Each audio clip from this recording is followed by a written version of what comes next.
Hey, what's up, you guys? This is Mr. Alex 316. I'm back on YouTube here to make a DVD review on a pay-per-view from 2004 that John Laurinaitis requested me to do. Yes, his username is John Laurinaitis. His his username will be in the description box, so go ahead and check his channel out. He requested me to make a DVD review on WWE Vengeance 2004. Now, this pay-per-view of 2004 was, in my opinion, forgettable and wasn't the best pay-per-view WWE has ever made, and I'll show you why. But before I make this review, or before I even devour this pay-per-view for its nonsensical or mediocrity quality, I'm gonna talk about his cover, Randy Orton. Alright, now let's start. What you see is what you get in this pay-per-view. That's basically what WWE has portrayed. They only got like 3, 6, 7 matches that were mediocre at best. You got Edge and Randy Orton right there. You got Kane, you got Matt Hardy. Took place in Hartford, Connecticut on July 11, 2004. Now, this DVD does come with extras, or extra match and promos. Very interesting. If you open up the disc, here's the DVD. Came with the insert. Now the promos they have are of Edge and Randy Orton and Chris Benoit and Triple H.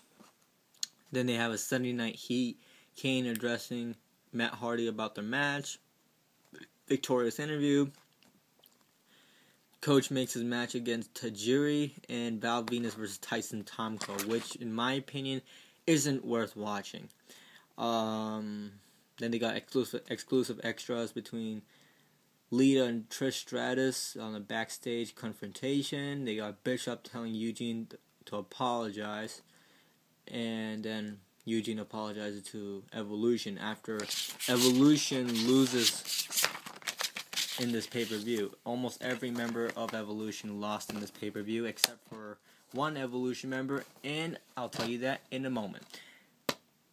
So let's start off from the bottom to the top. We got Victoria versus Molly Holly, a match that, in my opinion, or actually as a matter of fact, was forgettable. Why? Because I forgot about it.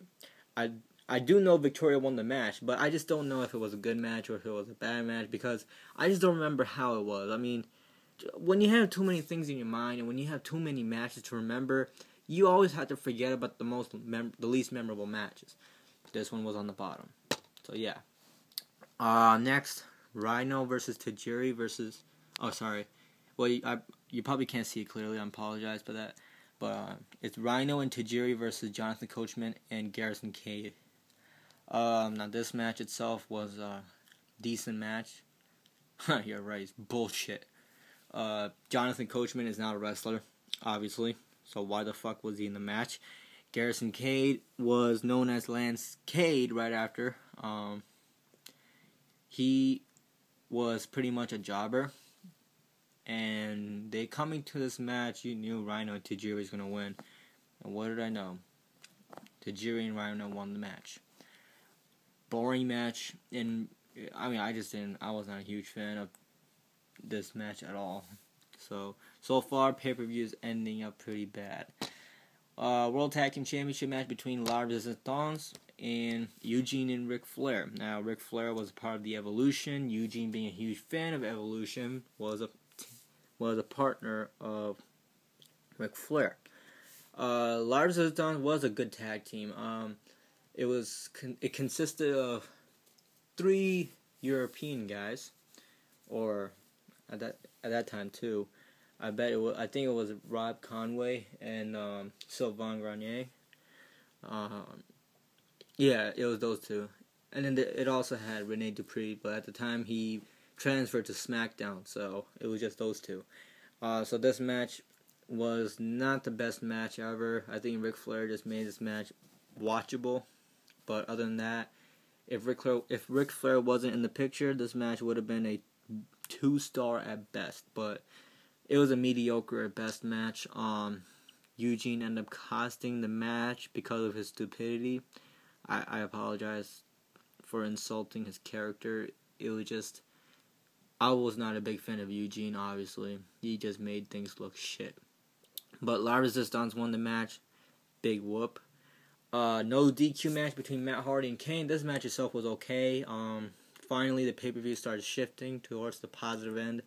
And Lita was at ringside, and I like the storyline they have between Matt Hardy and Kane. It just transcended from there to Matt Hardy and Edge rivalry, which was also a tremendous rivalry. Matt Hardy's career started boosting from there, and I think Kane pretty much made Matt Hardy look really good.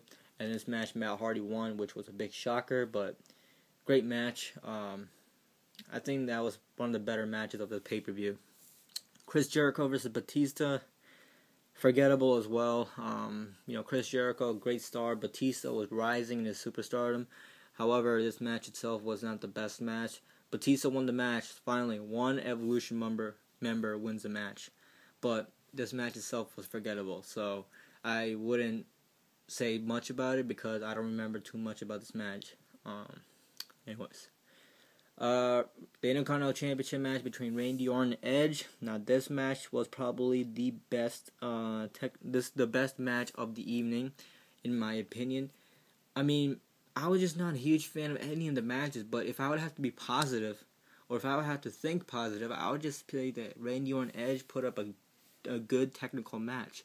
Randy Orton was pretty much dominating throughout the match, and Edge was this babyface coming back from his neck injury, and then all of a sudden becoming the Intercontinental Champion once again. That just shocked the crowd. I think that was a good babyface return right there, and Edge beat Randy Orton for the 1-2-3. They took the title from Randy Orton because Randy Orton was destined to be the World Heavyweight Champion a month later. So that was just a little spoiler for you guys, but I'm pretty sure you all know that because this happened like 9 years ago, so yeah. I can't believe 9 years has passed since this pay-per-view. I mean, I remember not even wanting to buy this DVD, and I just got it anyways back in 2006 or something like that. But anyways, Edge won the match. That's that. Main event was a World Heavyweight Championship match between Chris Benoit and Triple H. What can I say? This was the third time they went for it. Except the first two was a triple threat match, including Shawn Michaels. So this match itself was more of a one-on-one confrontation between the Rabid Wolverine, Chris Benoit, and the game Triple H. Now, going into this match, I knew Chris Benoit was going to win because they literally had him continue his title run after beating both Triple H and Shawn Michaels at WrestleMania and Backlash. They made Chris Benoit look significant. He made Triple H tap out, then he made Shawn Michaels tap out, and now he has a one-on-one match with Triple H, and you just know that Chris Benoit's going to keep it going because, it was just a skyrocketing experience right there, or like a rocket launching experience. Watching Chris Benoit's career advance from that moment, from WrestleMania's moment. And after this match, Chris Benoit pinned Triple H. So Chris Benoit beat Triple H in 2 ways, and in 3 different matches. So I think Chris Benoit was the first superstar to ever do that to Triple H in 3 consecutive pay-per-views, followed by Batista next year. But the next year. But anyways, this match itself was okay. I don't remember too much about this match either, but Benoit won. I remember that. It was a decent match and a decent victory for Benoit. So literally after reviewing all this match, you can tell this pay-per-view was not all fantastic. It was not all impressive. You would probably just buy this, or you would probably just rent it back in the day just to watch once with your friends and then return it the next day and just forget about even buying it. I mean, I remember my friends, they would rent DVDs, and if they liked it, they would keep it, or they would buy it. If they didn't like it, fuck it, they would return it. And this was one of them that they returned. So yeah, this is my review for Vengeance 2004. This pay-per-view was probably the worst pay-per-view of 2004, in my opinion. 2004 was a great year. They had a great Royal Rumble, WrestleMania, SummerSlam, Survivor Series, even the little pay-per-views like the Great American Bash and No Mercy, Unforgiven. Even those pay-per-views were really impressive. But this pay-per-view right here was very, very low in quality, and I mean, it was just, I just didn't like it. They kind of at the time in 2004, they separated both rosters, and they had SmackDown have their own pay-per-views and Raw have their own pay-per-views, which I wasn't a big fan of. I mean, even though they're having all their superstars come into the pay-per-view, you're just having so many pay-per-views in a year. I mean, they would have Royal Rumble for both, and then they would have No Way Out for SmackDown. Then WrestleMania for both pay-per-views, Backlash for Raw, Judgment Day for SmackDown, then Vengeance for Raw, the Great American Bash for SmackDown, both SummerSlam for both, Unforgiven for Raw, No Mercy for SmackDown, then Survivor Series for both, and Armageddon for Raw. It was just really not a huge fan of it. But on the other hand, they did have some time to build them up. So, anyways, this pay-per-view was a mediocre at best, but to say the least, this pay-per-view sucked. So yeah, this is my review. Remember to go subscribe to John Lauranites. He requested me to make this review. And buddy, my advice to you is, if you are eager to collect all the DVDs of 2004, I would say you can go ahead and get this DVD. But if you really don't know what DVD to get and you're thinking about getting this one without even knowing it, in my opinion, it's not worth to get. There's so many other DVDs to get, like all the other WWF pay-per-views, which are far more superior than this event. Other events from 2004 are more worthy to get, especially SummerSlam 04. That pay-per-view was far more superior than this pay-per-view. Highly guarantee it. You're going to enjoy SummerSlam more than this. So that's my review on Vengeance 04. I hope you guys enjoyed. Remember to rate, comment, rate, and subscribe. And that's all for now, guys. See you guys next time. Peace.